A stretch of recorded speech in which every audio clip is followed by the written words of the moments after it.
Всем привет и здравствуйте! Сегодняшнее видео будет очень коротким, потому что я начала делать сырники и в процессе приготовления передумала и решила сделать творожную запеканку. Вот здесь у меня творог, я его откинула на ситечко, чтобы стекла лишняя жидкость, добавила манку и дала творогу немножко постоять, чтобы манка набухла. Потом добавила 2 яйца, немножко сахара. Соль я не добавляла, потому что творог у меня подсоленный. Ну, если у вас творог не соленый, то, конечно, добавьте щепотку соли. Сюда же пошло немножко ванилина. Я люблю яблоки с корицей, поэтому добавлю чуть-чуть корицы. Все перемешаю. Вы слышите гул. Эта духовка нагревается до 180 градусов.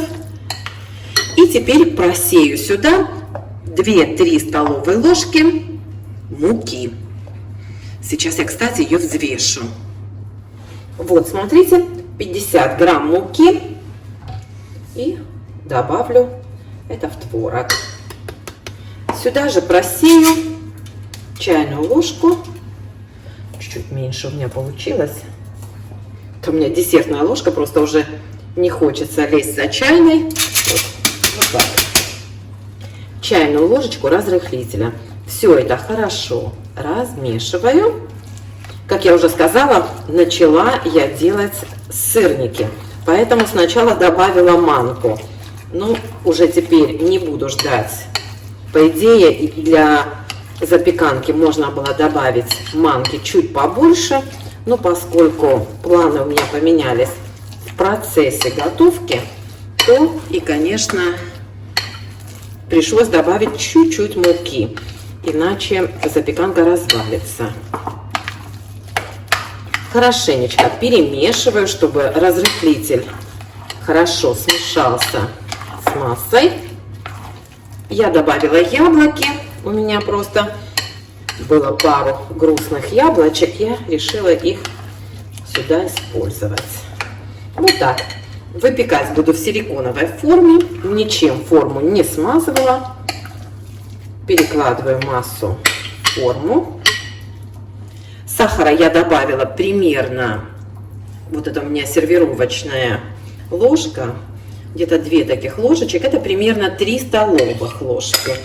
Ну, добавляйте на свой вкус. Сырники, кстати, я начала делать не очень сладкие, а потом уже еще решила добавить чуть-чуть сахара, потому что запеканка, конечно, вкуснее, когда она слегка подслащена. Вот и все. Ставлю в духовку минут на 30-35 на 180 градусов. Силиконовые формы очень удобно выпекать на вот таких сковородках. Вот такая запеканка у меня получилась.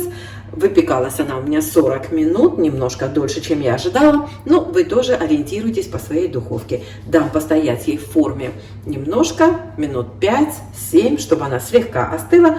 Потом ее можно по краям отделить, перевернуть на тарелку и подавать к столу.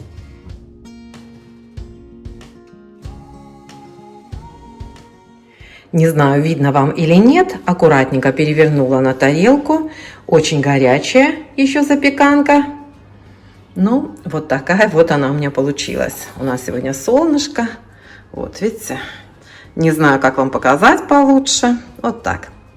Идет от нее еще пар. Чуть-чуть остынет еще. Посыплю сверху сахарной пудрой. И можно подавать к столу. Всем приятного аппетита!